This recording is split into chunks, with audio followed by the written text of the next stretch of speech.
Yeah, obviously I'm been delighted to all the work that we've done with Eric and to continue in what we've built on. I think now that we've got a bit more of a stable squad the last couple of months, we're kind of seeing what direction we can kind of go in. So I'm excited to continue to play my part in that.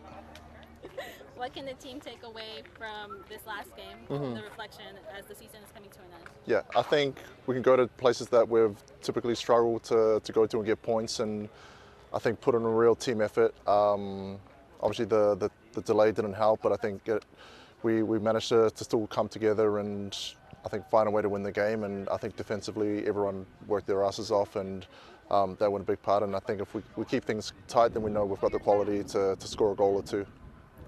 Minnesota is 5 points above the playoff line. What is the team's message with these last 4 games? I think just one game at a time. Obviously we're delighted to be back at home.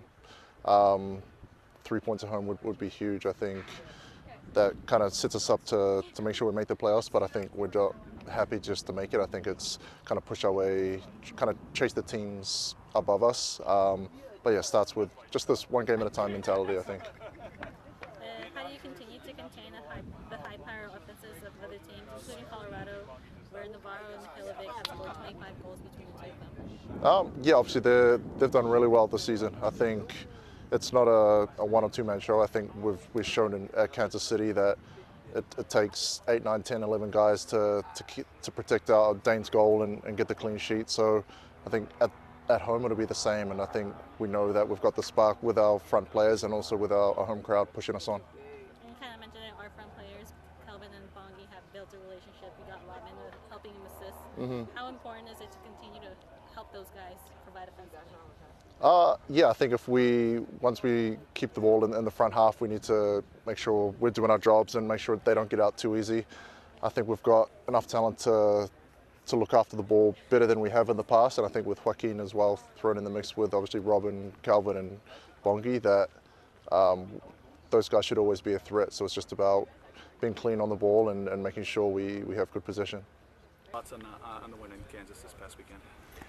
In some senses, it's the best way to win, where you go away from home and you feel like you, at certain points in the game, ride your luck a little bit, and then you come out winning. We've certainly been on the other end of that a couple of times this year, so I think to be on the satisfying side of that balance was a really big thing for us. I think it showed, particularly at the end, that it was a group that was absolutely desperate to get over the line, desperate to win, and I think at this stage of the season that's what we want.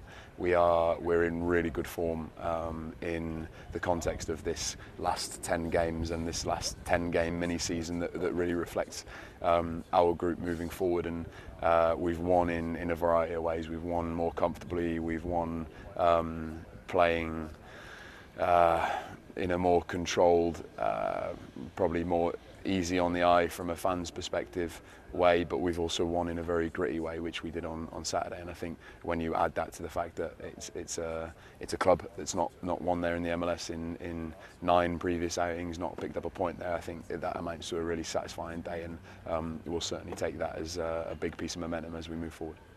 First shutout, I think, since the League's Cup. Talk about the collective effort defensively and how that worked. Yeah, we didn't spend that much time defending by design, but I think particularly away from home, and what obviously wasn't easy for people at home to pick up on was the humidity there. It was very difficult for us to look, particularly after Wednesday night and the travel, to look like a really energetic, front foot, aggressive team. And I think particularly in the second half, once we ended up defending relatively low, particularly once we'd got ahead, it was very difficult, no matter how we tried to influence the level of energy, aggression, intent from the bench. We looked pretty resigned to defending from the top of our box, and I think once that's the case, and you need to defend pretty heroically, particularly against a team that is fighting for their lives down the bottom there, and we obviously did that toward the end. And I think in spite of them having a good chunk of the ball, the number of clean-cut chances, as uncomfortable as it felt, wasn't huge, and that was in part due to the team being very aggressive at the edge of the box, as I say, showing that real desperation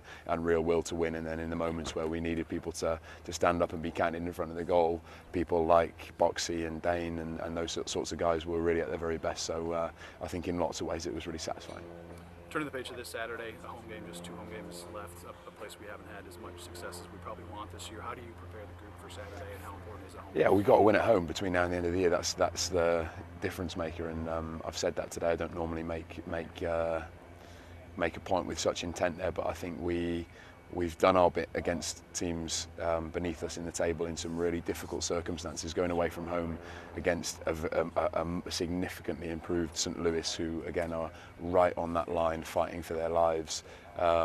That's a really tough place to go and win. Kansas in a very similar situation, who have had a really good home record, are sort of riding the crest of a wave. Desperation for 3 points. We've gone there and won. We almost just need to do the easy bit in the MLS, or the easier bit certainly, which is put in a performance at home that means that we win a game there. And I think if we can do that over the course of the remaining two, we'll be in a really good position. And talk just finally about the duo between Bungie and Yabo and how well they've played. I think 5-6 goals in the last 3 games. Just talk about that tandem and how. Yeah, they've got a really good relationship. You see it off the pitch as well. I think Kelvin's brought a lot in that sense, brings a lot of energy, and I think has really helped the players at the top of the pitch gel in that sense. And Bongi is someone who I think, as much as his numbers have been relatively consistent over the course of the last couple of months, has performed really well as the teams started to be operating at a better level, more consistent, fuller. And I think now you're seeing him more often in his best positions. And when I say best positions, I mean not necessarily where he starts from, but where he ends up on the last line, running in behind. You've seen a very complete Bongi, I would say, someone who's defended really well in a position that's not necessarily his most comfortable. So we've been really happy with his performances, and fingers crossed, because if it continues, then certainly we will benefit as a team.